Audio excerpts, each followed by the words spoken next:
This is booked for drama, where stories burn, hearts break, the tea is always hot and never a part 2. Today we're diving into after losing my memory, I became the love of my husband's life again. Let's go. Chapter 1. At graduation, I finally mustered up the courage to confess to my crush. But, as fate would have it, I got hit by a car. When I woke up, my crush stood right in front of me, staring at me coldly. You're awake? Great, let's discuss the divorce agreement. Me, I haven't even confessed yet. How did this turn into a divorce? At my graduation ceremony, I finally summoned the courage to confess to Zachary Warren, my longtime crush. On the other side of the crosswalk, Zach was standing there, looking sharp in his graduation gown, taking photos. I got so excited that I dashed toward him, completely missing the fact that the light was red. There was a loud crash. I was hit by a car, and everything went black. The next time I opened my eyes, the first thing I saw was the blinding white ceiling. And there he was, Zach, standing by my hospital bed. Still as handsome as ever. This might be the first time we've been this close. Zach was looking up at the IV drip, but his gaze slowly shifted to my face. I accidentally noticed the ring on his left hand.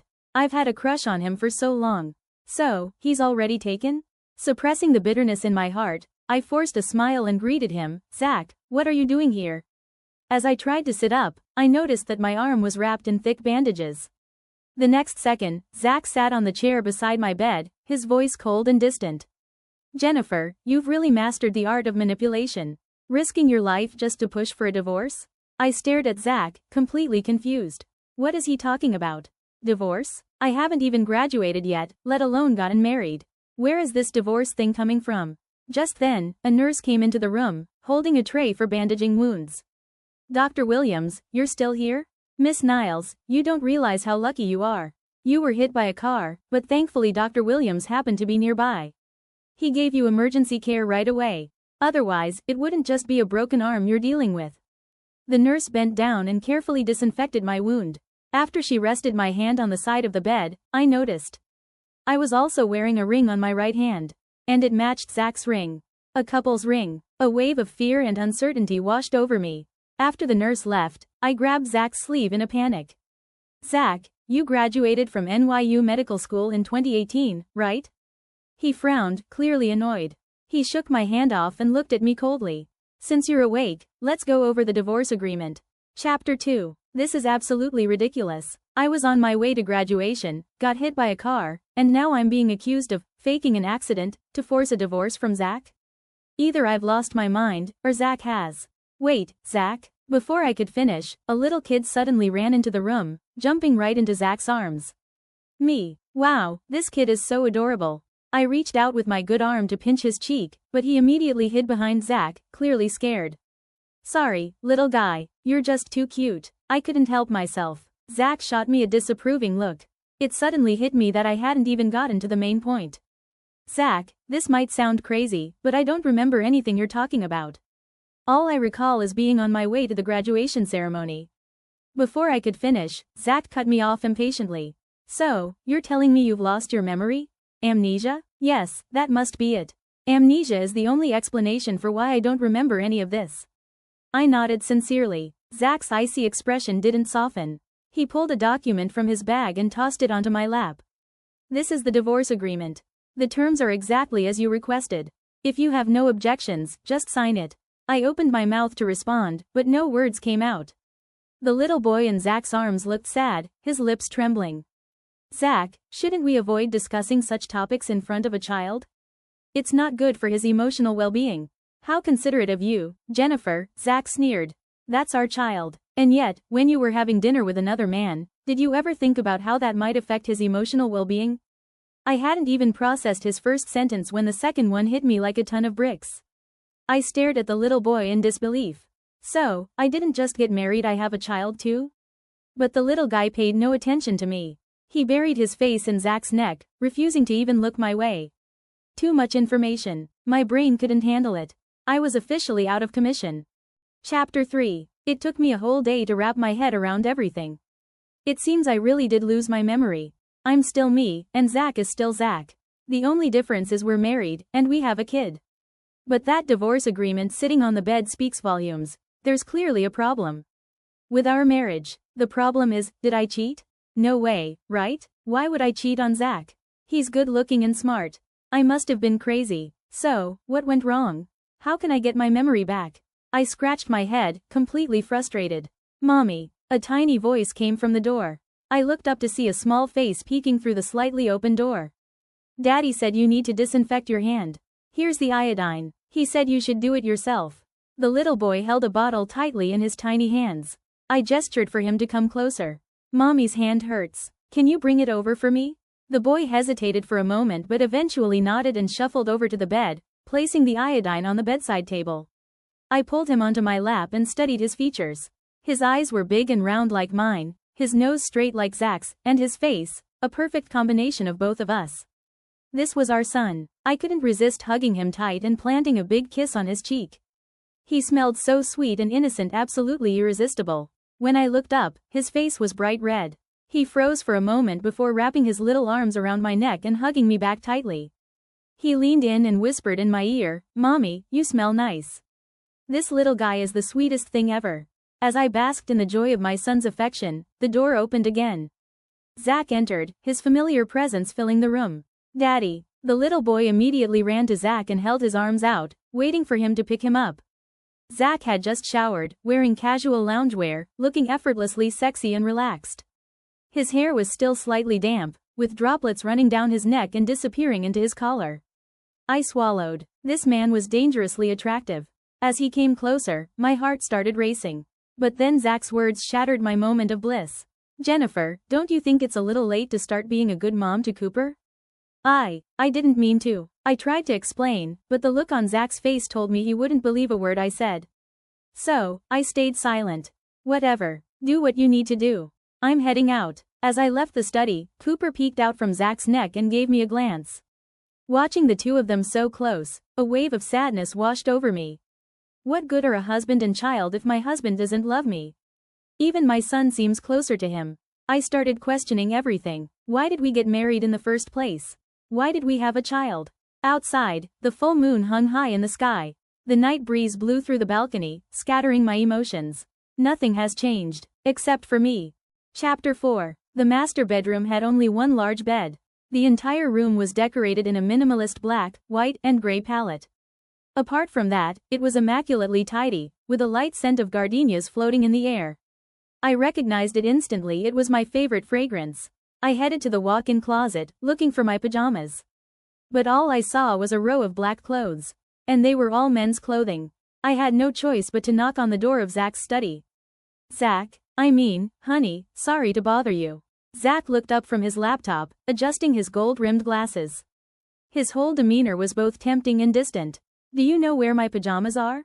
I looked through the closet in the master bedroom but couldn't find them. Zach stared at me for a few seconds without saying a word. Just as I was about to give up and leave, he suddenly stood up and walked toward me. He towered over me, standing at 6'1" while I barely reached 5'5". I felt like a child standing in front of him. Zach smirked, slipping his hands into his pockets. "So, are you planning to carry on with this amnesia act?" I gulped, unsure of what to say. The truth was, even if I told him the truth, he wouldn't believe me. Thankfully, he didn't make things difficult this time. He walked past me, heading toward another part of the house. I stood there, confused and not sure what to do next. He glanced back at me from the corner of his eye. "Well, aren't you coming?" I immediately followed him, keeping a safe distance. "Thanks." 2 minutes later, I eagerly opened the closet door in the guest bedroom to grab my pajamas. But the moment I saw what was inside, I slammed the door shut, my face flushed with embarrassment. "Oh my God, I didn't even finish my sentence, but I knew Zach understood. He stood by the door, arms crossed, silently watching me with a look that said, "Keep going, I'm just here to watch the show." Taking a deep breath, I slowly reopened the closet door. Inside were outfits so revealing, they looked like they belonged to a nightclub dancer. Tiny scraps of fabric, there was hardly anything to cover up with. Was this how I dressed after graduation? After I got married? Had my style become this provocative? To make things worse, Zach didn't seem to have any intention of leaving. I ignored his piercing gaze and continued searching through the clothes. But I couldn't find anything even remotely normal. I sighed inwardly and, for some reason, turned to Zach and asked, "Honey, which one do you like seeing me in?" His eyes immediately darkened, and without a word, he turned and walked out of the room. The door slammed shut behind him, and the sound made me jump. Why did he get mad? They say women are hard to understand, but men are even more of a mystery. I grabbed some pajamas and headed to the bathroom. A wild thought crossed my mind. Could our impending divorce have something to do with issues in the bedroom? After my shower, I wrapped myself in a robe and headed to Cooper's room. The nursery was cozy, and it was clear Zach had put a lot of thought into it. Everything was designed with care. I tiptoed over to his bed. Cooper was fast asleep, clutching a little stuffed animal. I gently tucked the blanket around him and wiped his thumb, which he had been sucking on. For the first time, I felt a real connection to being a mother. But I still didn't know how old he was. I looked over at our marriage certificate. It was dated 4 years ago. That meant Cooper must be around 3. I ruffled his hair and quietly left the room. Just as I closed the door, I turned around and saw Zach standing right in front of me. We were so close that if I looked up, I could bump into his chin. My back pressed against the door, and Zach didn't seem to realize or care that he was invading my personal space. My heart raced so fast, I thought it might leap out of my chest any second.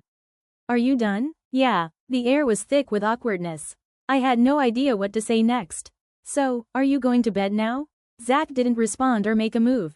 I tightened the robe around me, making sure he couldn't see the revealing pajamas underneath. Okay, I'll go to sleep first, then. I stepped aside and practically bolted to the master bedroom. Without a second thought, I jumped into bed, pulled the covers over me, and lay still. Moments later, the bedroom door opened, and Zach walked in. He paused when he saw me lying in bed, seeming a little surprised. He stood there, just staring at me. His gaze made my scalp tingle. Honey, which side do you usually sleep on? No answer. Has Zach always been this strange? He's so quiet, always just staring coldly, without saying a word. Frustrated, I got out of bed and stood by the side. You pick first. Zach finally moved. He walked to the other side, lay down, and shut off the bedside lamp with a loud click. Now we were in total darkness. Great. Thankfully, I don't have night blindness, or I'd really be angry right now. I fumbled in the dark, trying to get comfortable under the covers, but I couldn't sleep. My mind was a chaotic mess, and to make matters worse, my arm, which was still sore from the accident, started to hurt again because of the way my robe was pressing against it. I shifted slightly, but Zach didn't react, so I sat up and tried to remove my robe. As I finally managed to shrug it off, rubbing my sore arm, Zach suddenly opened his eyes. Before I could react, he rolled over and pinned me beneath him. I gasped, my breathing instantly becoming erratic. In the dark, I couldn't see him clearly, but I could feel how close he was, so close that our breaths were mingling. Jenny, what are you doing? Zach asked, his voice low. What do you mean? You wanted to get married, you went through so much trouble to get a divorce, and now you're lying next to me, trying to seduce me. Jennifer, I don't have time for your games. What do you want? Seduce you? I stared at him, completely stunned, when suddenly I felt a chill across my chest. Looking down, I realized that my pajamas were way more revealing than I thought. No wonder Zach thought I was trying to seduce him. I didn't mean it like that. I'm sorry. I reached for the robe I had tossed onto the floor, but Zach had already had enough. He got up from the bed, clearly done with the conversation. Jennifer, I don't care what you're thinking. I don't have any feelings for you anymore. I hope you understand that. Whether you're faking amnesia or trying to seduce me, it doesn't matter to me. I'll sleep in the guest room tonight. Do whatever you want. Zach left. And now, I was alone in this big room, with nothing but my sadness. Chapter 5. I couldn't sleep. I just lay there, staring wide-eyed at the ceiling until dawn. Around 7 a.m., I heard Zach's voice outside, speaking to a woman who kept saying, okay, okay. It was probably the nanny, I guessed. A little while later, the front door closed, and I heard the sound of the car engine starting. Zach had gone to work. I stayed in bed, staring at the ceiling while my mind raced. I've never been an outgoing person. If I were, I wouldn't have been crushing on Zach for so many years without saying a word. But now, not only had my crush succeeded, but I had also become his wife. Along with the shock, there was a sense of joy I couldn't suppress. I thought this was my one big chance from fate, but it turns out I played my cards terribly in this marriage. Emotional intelligence really is my weakness. As I was lost in thought, the bedroom door suddenly opened. A woman in a nanny uniform walked in. The moment she saw me, she apologized repeatedly. I'm so sorry. I didn't think anyone was in here. It's fine, I was just about to get up. I smiled at her, and she breathed a sigh of relief as she slowly walked into the room. Mr. Warren left for work. I assumed no one was here since you usually slept in your own room. My own room? Suddenly, memories from the day before came rushing back. There was definitely a bed in that other room where I grabbed my clothes. So, I had been sleeping in a different room all this time? Does that mean Zach and I had been living separately? It all made sense now. Zach's strange behavior yesterday. Oh no, this is embarrassing. I buried my face in my hands, and a flood of regret washed over me. Hearing our conversation, Cooper came running to the bedroom door, his bare feet thumping against the floor. He stood there looking at me with big, expectant eyes, but didn't dare come in. Cooper, come to mommy. I gently called to him, holding out my arms. The little guy's face lit up with excitement. He sprinted across the room and jumped into my arms, knocking me onto the bed. He flashed a big smile, his tiny teeth showing. Mommy, he said, nuzzling his head against my chest. My heart melted. No matter how much Zach might hate me right now, Cooper is still my baby. I would always love him. After saying goodbye to the nanny, I took Cooper out for some quality time together. We went shopping. I bought him a bunch of cute clothes and treated myself to some more normal outfits. Honestly, the clothes I wore after getting married were a bit much. Holding Cooper in my arms, I watched as he happily ate his ice cream, his face smudged with cream. I gently wiped his mouth. Cooper, what was mommy like before? Cooper pouted, his voice soft with a hint of sadness. You didn't like Cooper. Then he added, you were always so mean. Kids don't lie. Hearing this broke my heart. So, I really had changed that much, to the point where even I wouldn't recognize myself. Then why did Zach marry me? Was it out of love? If so, he sure had an interesting taste. Mommy, I want that. Sitting in my lap, Cooper pointed at a McDonald's poster advertising the latest family meal. Well, kids will be kids, can't resist the temptation. Me. Let's buy it. An hour later, Cooper and I sat side by side on the couch in Zach's office, looking like two children who had just been caught misbehaving. What had caused this uncomfortable situation? The family meal sitting on the coffee table, filling the room with its delicious aroma. Chapter 6. The whole situation started with Cooper's good intentions. He figured that since we'd been out shopping all day, Dad was probably working hard. So, he wanted to share his delicious treat with him. Zach's office happened to be near the mall, and I couldn't say no to Cooper's sweet request. So, the two of us eagerly brought the meal to Zach's office. But in Zach's eyes, this delicious treat was just junk food. And so began the interrogation. Why would you buy junk food for Cooper? I was caught off guard, but I couldn't just throw my son under the bus. So, I took the blame. Sorry, it's for me, not Cooper. So, you know it's bad for kids, but you think it's okay for you to eat? Zach frowned, and the crease between his eyebrows was so deep, I felt like I could fit a playing card in there. Fried foods are high in fat, which burdens the digestive system and leads to fat accumulation, increasing the risk of obesity. Not to mention, the salt content is loaded with sodium. Too much sodium can trigger cardiovascular disease and damage the kidneys. There are also aluminum-based leavening agents in the batter, which, if consumed in excess, could lead to cognitive decline. Zach's words came out in a rush, none of which I fully understood. So, what you're saying is, it's harmful to your body. He sighed, clearly exasperated. That's when I realized he was concerned about my health, in his own roundabout way. How subtle. As I stood there, speechless, Cooper wasn't happy. He ran up to Zach, his little fists pounding on his legs. It's my idea. I wanted mommy to buy it for me. Daddy is being mean. Daddy's so bad. Zach chuckled, then bent down and scooped Cooper into his arms. For the first time, I saw a genuine smile on his face, and his dimples became even more pronounced. He gently tapped Cooper's forehead. A McDonald's meal won you over, huh? You little foodie. Then he glanced at me and picked up the bag of McDonald's from the table. I thought he was going to throw it out. I'll be off work in a bit. You two go wait for me in the break room, and we'll head home together. He placed the food on the table in the break room and handed Cooper back to me. Just before leaving, he turned and gave me a look. Don't eat too much, and don't make this a habit. Does that mean he's okay with it? I let out a huge sigh of relief, smiling at him. Thanks, Zach. Zach's eyes deepened at my words. He gave a quiet nod before turning away, avoiding my gaze. Cooper was happily devouring his food in the break room when suddenly, I heard a knock on Zach's office door. Soon after, a familiar voice rang out from the hallway. Got a minute? I've been feeling a bit off lately. Can you check my pulse? Peeking through the crack in the door, I saw Blair Quinn, an old acquaintance. Back in the day, Blair and Zach were practically considered the perfect couple. Everyone thought they were a match made in heaven. Blair wasn't just beautiful, but she was also incredibly intelligent. Top tier, really. She had openly pursued Zach for a long time, but he never gave her the time of day. Eventually, frustrated by his lack of interest, she started dating someone else to make him jealous.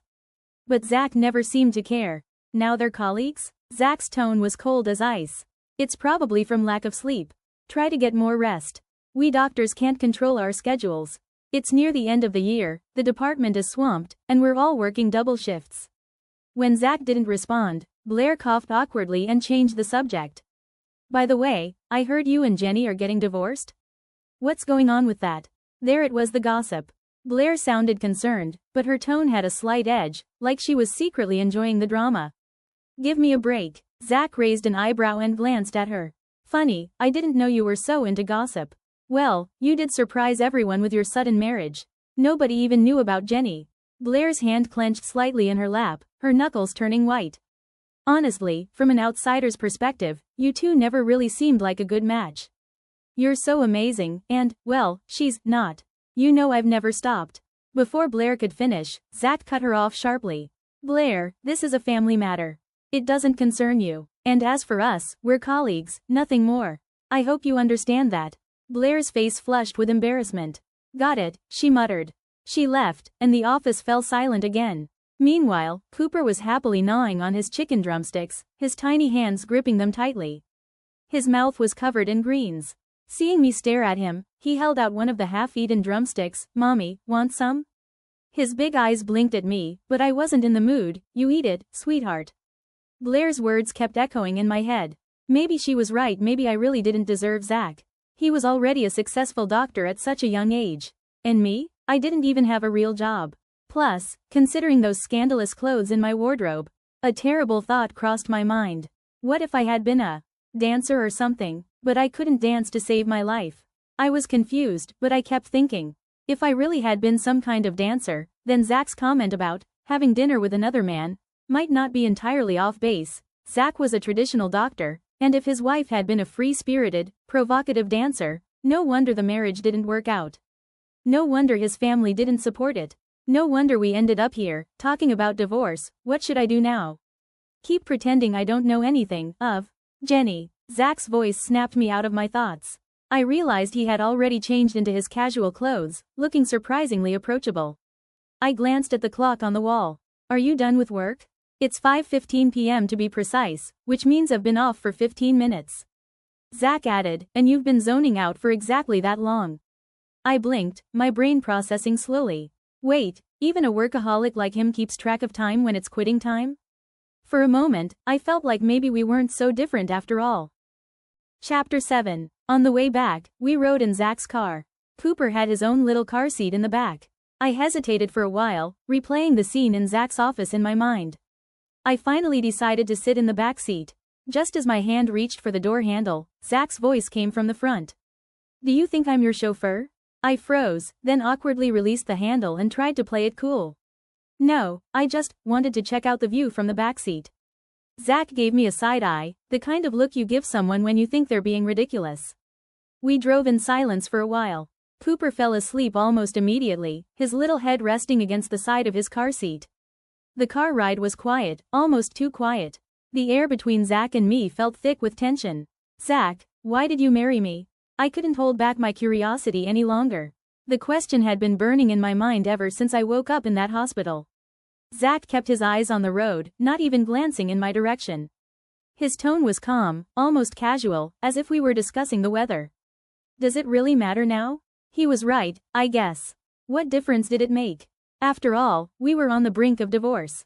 When we finally got home, Zach disappeared into his study, and I spent the rest of the evening alone. We didn't cross paths again until much later. I bathed Cooper, dressed him in his pajamas, and tucked him into bed. As I quietly closed his bedroom door, I found Zach standing right in front of me. Cooper's asleep? Yeah, I nodded, unsure of what else to say. You've had a long day. You should get some rest, I added, ready to retreat to my temporary bedroom in the guest room. But just as I passed him, Zach grabbed my wrist. "Where do you think you're going?" I blinked, confused. "To the guest room?" Zach frowned, his expression darkening. "Mrs. Warren, are you planning on moving out of our bedroom already? I'd like to remind you, we haven't even finalized the divorce." "It's not that. It's just that the nanny mentioned that we." "So you just believe whatever someone else tells you? Don't you have your own judgment?" His question left me speechless. Of course, I had no judgment. How could I? I had no memory of any of this. But the way Zach phrased it made it sound like we used to sleep in the same bed before. I had no choice but to go back to the guest room, grab my pillow, and return to the master bedroom, where I would now share a bed with Zach. This was the first time I was fully aware, and I was going to sleep next to Zach. My nerves were on high alert. The sound of running water came from the bathroom, and my imagination started running wild. I pictured Zach showering, water running down his toned body, and my heart started to race. My face grew hotter by the second. "Oh, come on. There's no way I'm getting any sleep tonight." I was about to get up and sneak back to the guest room when the bathroom door swung open. Zach walked out, still dripping wet, with nothing but a towel wrapped around his waist. His muscular chest and defined abs were on full display, water droplets trickling down his skin. I swallowed hard, feeling my face turn a deeper shade of red. Without thinking, I dove back under the covers, pulling the blanket over my head. "This is just an illusion, an illusion." From under the blanket, I could hear Zach's low chuckle, which only made me more flustered. A few moments later, I felt the mattress dip as Zach climbed into bed beside me. "You know, sleeping with the blanket over your head isn't good for your breathing." Before I could react, Zach pulled the blanket down, revealing my flushed face. In one swift motion, he tugged me into his arms, holding me close. "Good night." His voice was calm, but my heart was racing out of control. I could hear his heartbeat right next to me, strong and steady. His body heat radiated through the thin layers of fabric separating us. I was frozen, too nervous to move. My entire body felt like a boiled shrimp, curling his embrace. Eventually, his breathing evened out, and I dared to peek up at him.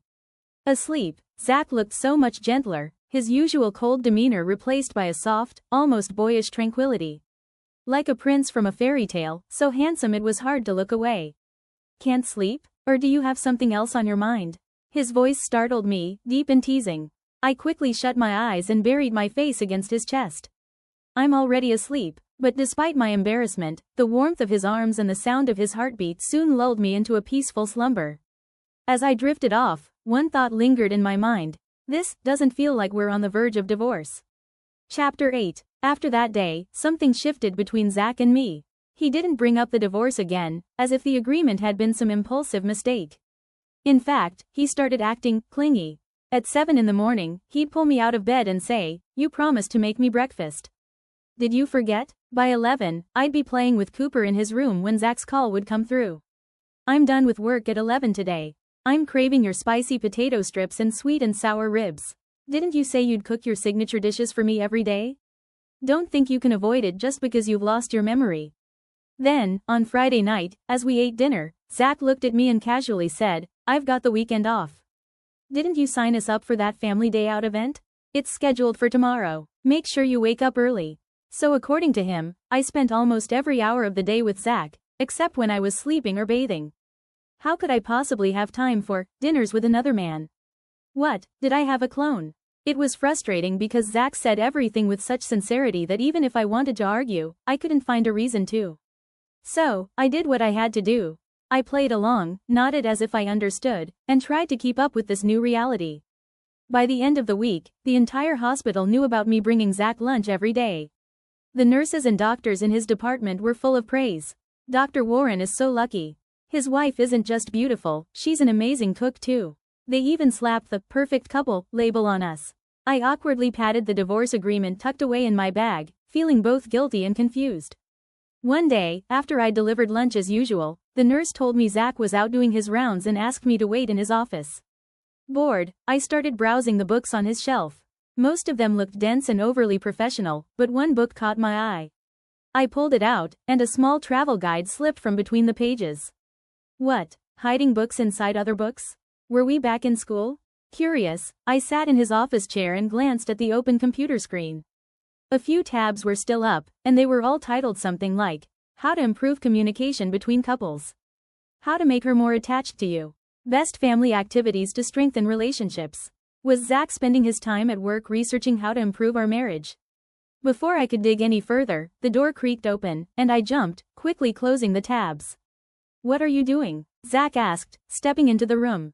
I nervously grabbed the lunch container. Waiting for you, of course. Time to eat. Zach chuckled, ruffled my hair, and handed me a sanitizing wipe. Clean your hands first. Let's eat. We'd barely started eating when the door opened again. The food smells delicious. Mind if I join? It was Blair. I stood up automatically and greeted her. Hi, Blair. But Blair acted as if I didn't exist. She waltzed in like she owned the place and sat down right next to Zach, totally ignoring me.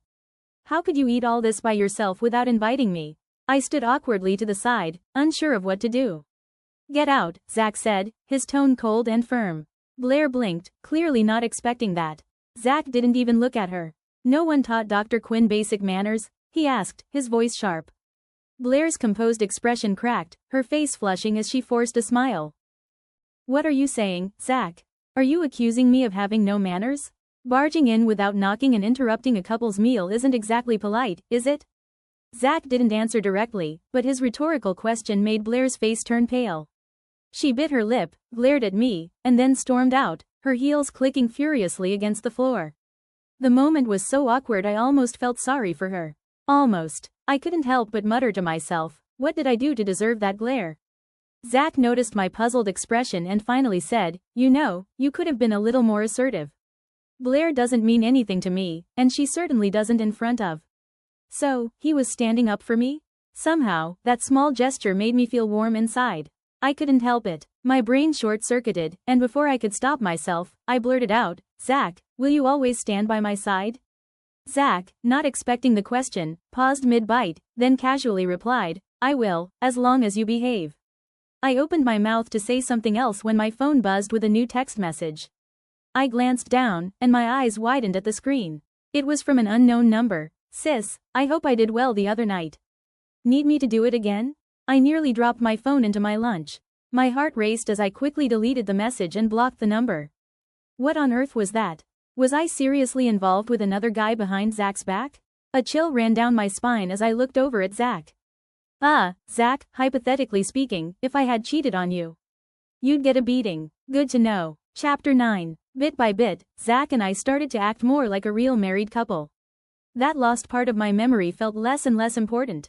What mattered was that I was happy now. But the happier I became, the more uneasy I felt. I was terrified that all of this would disappear the moment my memory returned. People are complicated, aren't they? And as if on cue, a new complication appeared. Zach and I were out shopping for Cooper's birthday gift when he went to park the car. I waited on the sidewalk when a young man called my name. Jenny? I looked over to see a fresh-faced guy, full of youthful energy, smiling at me. He was taller than me, by a good few inches, and honestly not bad-looking. But compared to Zach's sharp features, this guy barely registered on my radar. The problem was, I had no idea who he was. But he acted like he knew me well. Jenny, have you been super busy? I've called you a few times, but it always says you're on another call. What have you been up to?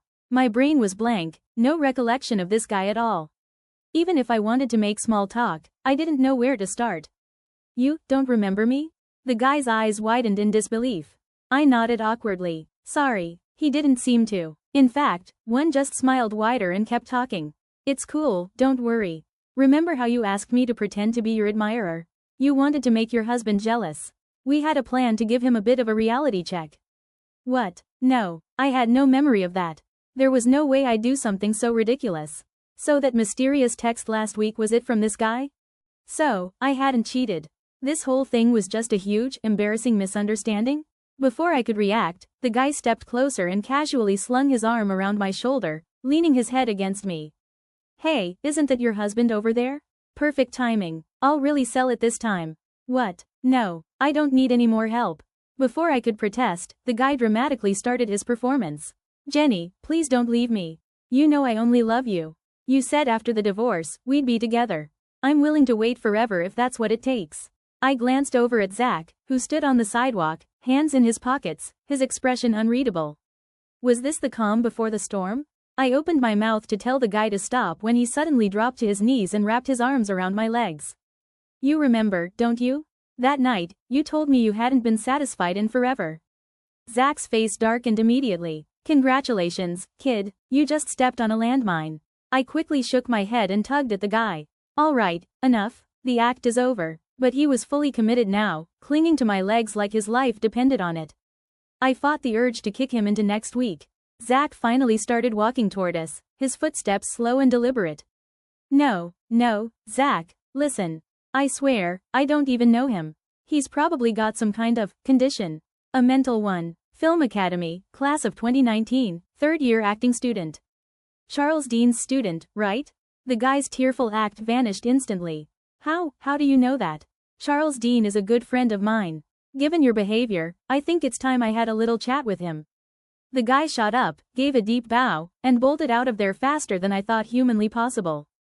Zach clearly knew the whole situation. Did this mean he knew all along that I wasn't actually cheating? So, you've known all along that this was just one big misunderstanding? Did you think I'd be that easy to fool? But now that we've cleared that up, I think we need to have a real conversation about your satisfaction. Oh no, he was just making stuff up. Was I not enough for you? No, sounds like Mrs. Warren has some unmet needs. They're all lies. Zach smirked. Why wait? We've got time. Let's take care of those unmet needs right now. I was wrong, Zach. Chapter 10. That night, Zach made sure I didn't get a wink of sleep. Let's just say I was thoroughly satisfied, and then some. In my exhaustion, I drifted into a strange dream. In the dream, I saw myself wearing ridiculous, flashy outfits, all in a desperate attempt to get Zach's attention. But every time he saw me dressed like that, he just looked irritated. And every time I felt frustrated by Zach's indifference, I took it out on poor little Cooper. His constant tantrums only made me angrier, and I completely forgot that I wasn't just Zach's wife, I was Cooper's mom. In the end, I even roped some random guy into pretending to be my lover, hoping to make Zach jealous. We went to an expensive restaurant, and when Zach saw us, he simply walked away without a word. Panicked, I chased after him, but in the middle of the road, a car hit me, and I blacked out. The scene shifted, and I saw Zach sitting by my hospital bed, holding my hand tightly. Jenny, please wake up. If you do, I'll agree to the divorce. I'll give you whatever you want. His voice trembled, and tears streamed down his face. I'll let you go. I woke up with a start, my heart pounding. So, that's what happened? The man beside me was still asleep, his arm wrapped around my waist, holding me close. It was just a dream. Everything was fine. I was still here, with the man I loved. With Zach. I snuggled deeper into his arms and hugged him tightly. Jenny, I'm hungry, Zach suddenly mumbled, his eyes fluttering open. Those deep, lust-filled eyes were fixed on me. I love you, Zach, I whispered, pressing my lips to his.